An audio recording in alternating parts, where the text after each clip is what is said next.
Hi guys, we're going to build this great tag prefix example. When a motor is selected, we're dynamically assigning the tag prefix of the selected motor to the picture window. We're also moving the picture window near the motor that is selected. We are only using one picture window to do this and about 6 lines of VBS code. We're going to be doing some animations as well as dynamic dialogue. So be sure to watch until the end as I'm going to be sharing some pro tips while I'm doing it. So if this is interesting to you, hey, let's get started.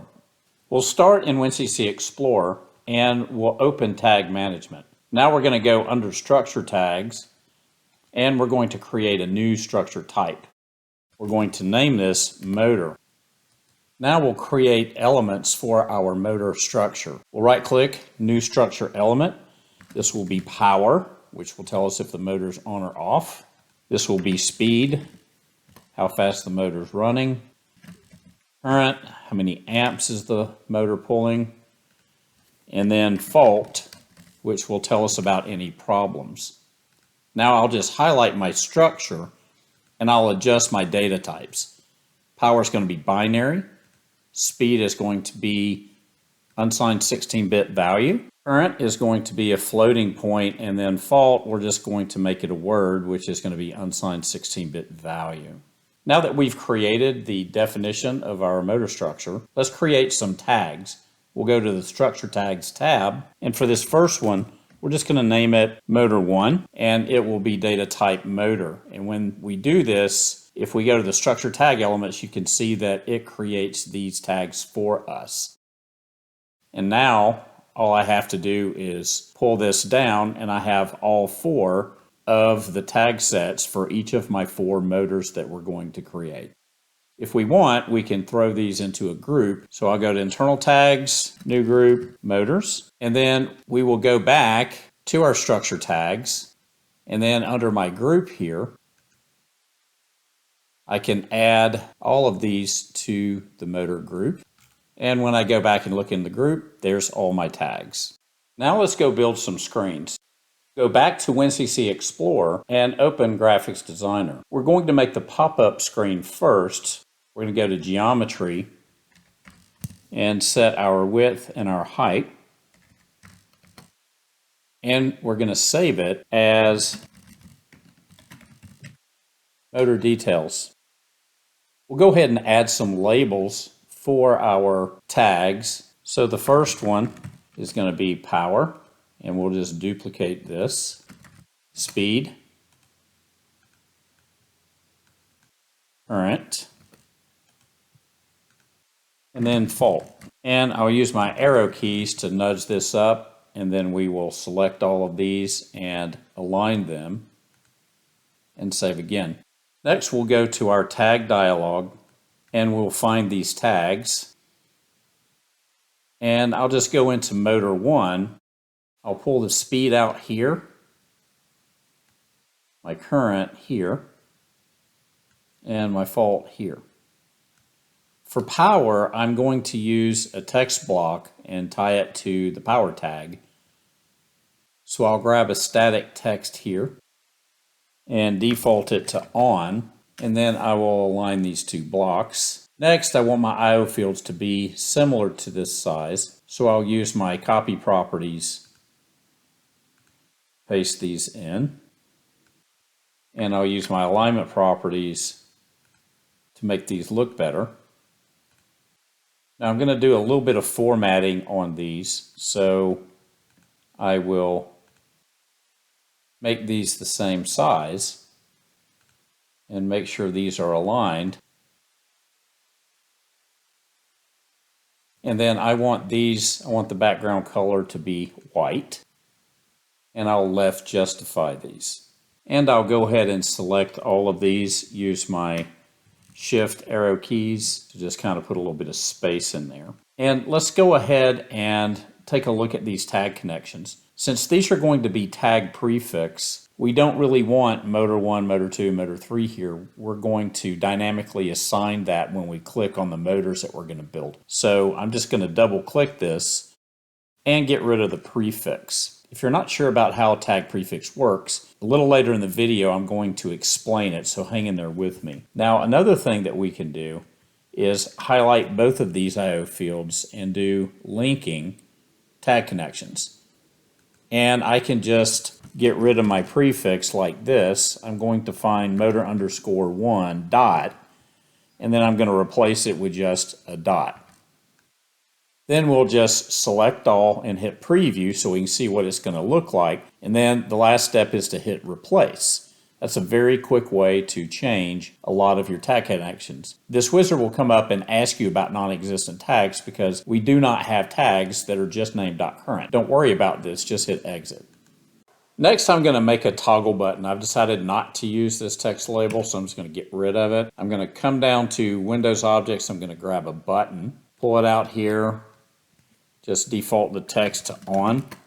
And I'll use my alignment tools to kind of line this up and make it the same size as the other objects here. And we will turn off the global color scheme. So I'm going to do this quickly. I've got a whole video in my tips and tricks playlist called how to make a scriptless toggle button. So I'll throw a link up to that. You can watch that video if you want to kind of slow down and do it, but I'm just going to show you how to configure this. So the whole trick to this is under your styles, we're going to make this a latch down. It means when you press it, it stays pressed. Click it again, it pops back out. And when we do that, then this pressed property toggles between yes and no. So the way that we can make a toggle button without using a script is we're going to tie in the tag that is going to get toggled, and that is going to be our power, and we're going to get rid of this. And then on our events, we're going to go down to property topics, styles, pressed, and we're going to use the change event of the press property to toggle the tag. So we're going to right click and do direct connect, and then it's already set up and it's going to take the value of pressed. It's either going to be a 0 or a 1. And we're just going to throw that directly into our power tag and of course get rid of the prefix. Now we need to animate the button's text and colors. So I'm going to go over here to properties. I'm going to make this bold and give it a little bit bigger font. And we're going to do some animations on the color. So on the background color, we'll do animation, add new animation. We're going to do Boolean. I'm going to go grab the Motor 1 power and of course get rid of the prefix. We're going to add our text property and we're also going to add our background color. So if this tag is true, it's on. So we want this to say turn off, and then our background color would be green. And then if the power tag is off, if you press it, it's going to turn it on. So I will just do turn, and I'm doing Control Escape to get to the next line. And this was one of my tips in my last video about graphics designer tips. And then my background color, we will want it to be red. So the idea is it's going to show you what's going to happen when you press the button. So now we're just going to save this. Now we're going to create our overview screen with our motors. So I'll do File, New. And for my geometry, I'll set my width to 1000 and my height to 580. And I'll save this as Motors Overview. Now we're just going to add from our SVG library, version 2.0. I'll go to Motors, and I'll just pull one motor out. I'm going to go to Properties, and the first thing we're going to do is name this. And I'm naming this the same as my tag structures, motor 1, 2, 3, and 4. I'm just going to do 1 for now. And we'll go ahead and create a dynamic on the color so we can see when we're turning it off and on. Our basic color here will change just kind of this area, so that's the one that we're going to use. And I am just going to put a dynamic dialog on this, and I am just going to look at my Motor 1 power. Now, this is not a tag prefix page, so we are going to leave the prefix on there. We're going to do a Boolean data type. If the power is on, we want our color to be red. And if it is off, we want it to be green. And that will give us our animation. So now we'll pull out a picture window, and under miscellaneous, we're going to go down to picture name, and I'm just going to double click this. And I am going to point this picture window toward our Motor 1 details. And we just want to first make sure that this works, and then we'll start doing the dynamic tag prefix. So we will set the adapt size picture here. And then most importantly, on our tag prefix property, we're going to put our tag prefix motor 1. And the way that tag prefix works is when this screen is loaded, the data manager, which is the WinCC service that delivers tag values to screens, will append this value to any tag request. So if we go back and look at our motor details and we see that we have a dot speed for this, dot current for this, then basically this motor 1 gets appended, so it's building the tag name motor1.speed, motor1.current, and that's how it works. And let's just test that this is actually interacting with this motor. So I'll just hit save and go to runtime. So in runtime, here is our details screen. If I hit turn on, it does turn the motor on, it's red, and then we can turn this off. So that's why we made the button say what's going to happen when we press the button. So we know that this is working, and I can put some values here into our speed, into our current. So now let's make this a pop-up window that we can move around and place it near the motor, and then we'll add our remaining motors. So we're back in Graphics Designer, and what we want to do is make this picture window more like a pop-up dialog. So by default, it's not going to be displayed. We're going to turn our display off. We're going to make it movable, which turns the border on, and we're going to make sure it has a title bar.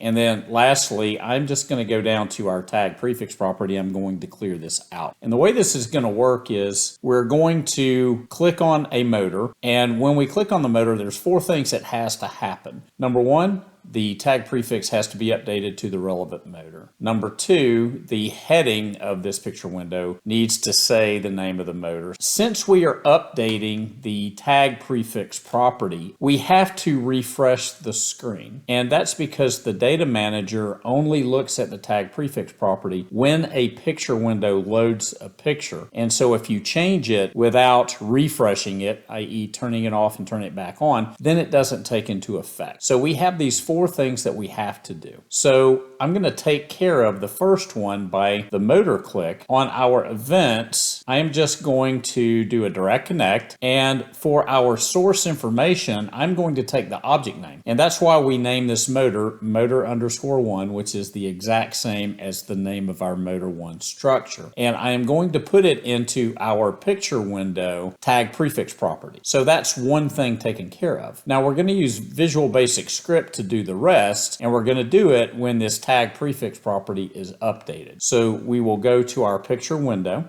and under miscellaneous, we'll go to our tag prefix on change event, and I will do a VBS action.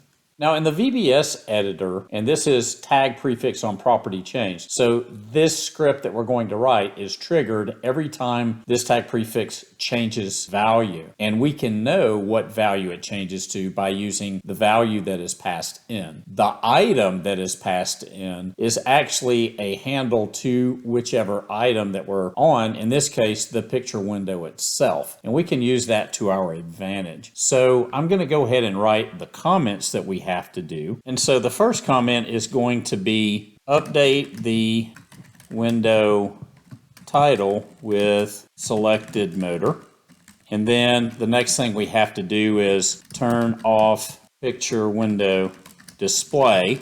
And then the last thing we have to do is turn on picture window display.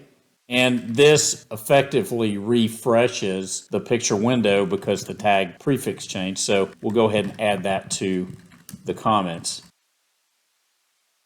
So in order to update the window title, we can use the item because that is this picture window. So we just say item.caption text, which is the window title, equals, and this is going to be either motor 1, 2, or 3. So I could just put value. This is going to end up being motor_1, motor_2. If you want to get rid of the underscore, we can just replace in value the underscore character with a space character.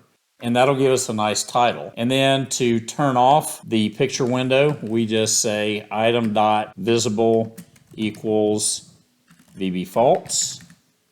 And then to turn it back on, it's just item.visible equals VB true. Now we can just test this in runtime real quick, and then we'll come back and add the rest of the code. So I'll click OK. And you can see now we have this VB action on the tag prefix change. I'll hit save and we'll go into runtime. So now the picture window is not showing our pop-up dialog, and notice that my cursor is now different. If I click on this, it has set the tag prefix and it ran our script to give us our motor 1 heading, and this is connected to that motor. So it looks like I need to turn my closable on. So let's finish out this script so that the picture window aligns itself how we want it with the motor, and then we can add our other motors and test that. So we're back in Graphics Designer. I have already changed my closable attribute to yes so that we have our red X and we can close this. And now we're ready to go ahead and duplicate these motors. Since I named this motor 1, and that is the same as our tag motor underscore 1, then all we have to do is duplicate this. So there's my motor 2. Duplicate that again. It's my motor 3, and I'll duplicate it again. There's motor 4. And so we have to change the tag connections on these for our animation. So we'll just go in here. This is going to be motor 2. This is going to be motor 3. And finally, this is going to be motor 4. And then we can just do a quick test in runtime. So there's my motor 1. I can turn that off, and I'll click my motor 4, and you can see that it is now looking at motor 4, and I can control it. All right, and you can see it flash briefly. That's because we had to turn this picture window off and on to update our tag prefix. But you see that we are dynamically assigning the tag prefix. So the next thing is going to be is when we select a motor that our picture window is going to show up next to the motor. So we're back in Graphics Designer, and the first thing we need to know is which motor was selected. That's because in runtime we want to take this picture window and place it near the motor that was selected. So if I click motor 1, it's going to appear like this. If I click motor 3, it's going to appear kind of like this. And since we know where this motor is, the motor itself has position X and position Y, which tells you where it's at. So X is horizontal, Y is vertical. And so if we made the X and Y position of the window the exact same as the motor, then it would appear just like this, right on top of it. Well, we don't really want that. We want the X position to be to the right, and we want it to be the width of the motor away plus about 10 pixels, and then we want the Y to be aligned with the motor itself. And that kind of tells us how to write this script because we will know where the motor is. So we'll go back to our picture window and go back to our Visual Basic script. We'll add another comment, position the window near the selected motor. And we need to know which motor was selected, but that's actually pretty easy. I'm going to right click and I'll do Object List, and we can use the active screen item. So when you select any object on the screen, you automatically make it the active screen item. So we want our picture window, which is item. So we'll say item.top is going to equal the active screen item.top. So the window will be on the same vertical level as the item. Now we need to set the left. So item.left, which is our X position, is going to be the same as the active screen item.left, but that'd put it right over the top of it. So we want to also add the width of the active screen item. So we'll do active screen item.width. And then we're just going to add kind of a fudge factor of 10 just to kind of offset the window and make it look good. So we'll click OK. We'll hit save and we'll go into runtime. So we click this and it lines up in the vertical direction very nicely and offsets. When we click this one, it's going to come over and position itself exactly where we need it to. Now there's one last issue that we need to fix, and then this example will be complete. Motor 2 is selected, and if I close the window, I can select any other motor and it will show. But if I have motor 2 selected and I close it and then I try to click on motor 2 again, it will not show, but I can select another motor. This is because the tag prefix script is executing when the tag prefix changes. So right now the tag prefix is motor underscore 1. If I close this and click this, it's trying to set the tag prefix to motor 1, but it's already motor 1, so the script does not execute. So we're going to go back and fix this.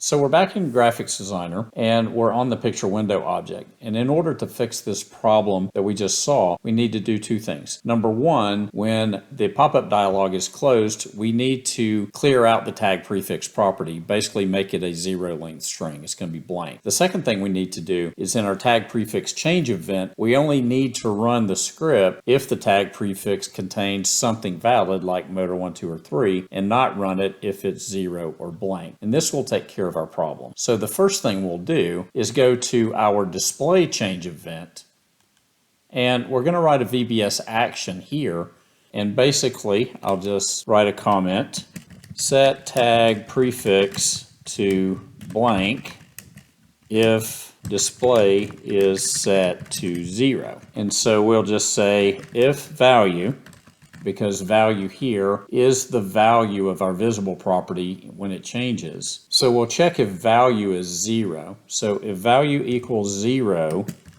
then we need to set our tag prefix. So we can just do item tag prefix equals blank. This will clear out the tag prefix value, and then we have to put an end if. And of course, I always like to indent in my loops. So this will take care of clearing out the value of tag prefix so it always sees a change when a motor is selected.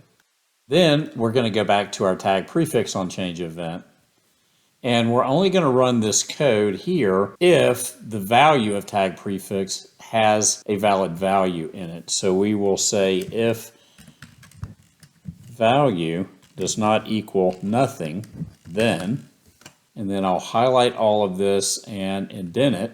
We'll just put end if. And we'll put us a comment up here, only run code if tag prefix changes to a valid value. And this should take care of the problem. We'll click OK. We'll hit save, and we're going to go test this out in runtime. Now we've got motor 1. And we'll close this, and the tag prefix value should be blank now. We'll click it again, and it changes from blank to motor 1, and the script does run. Hey guys, that's all I've got for today. I really appreciate you watching. If you found this useful, please hit that subscribe button, hit the like button. That helps me keep bringing these videos to you. Certainly share this channel with your colleagues who could benefit. Thanks for watching, and I'll see you soon.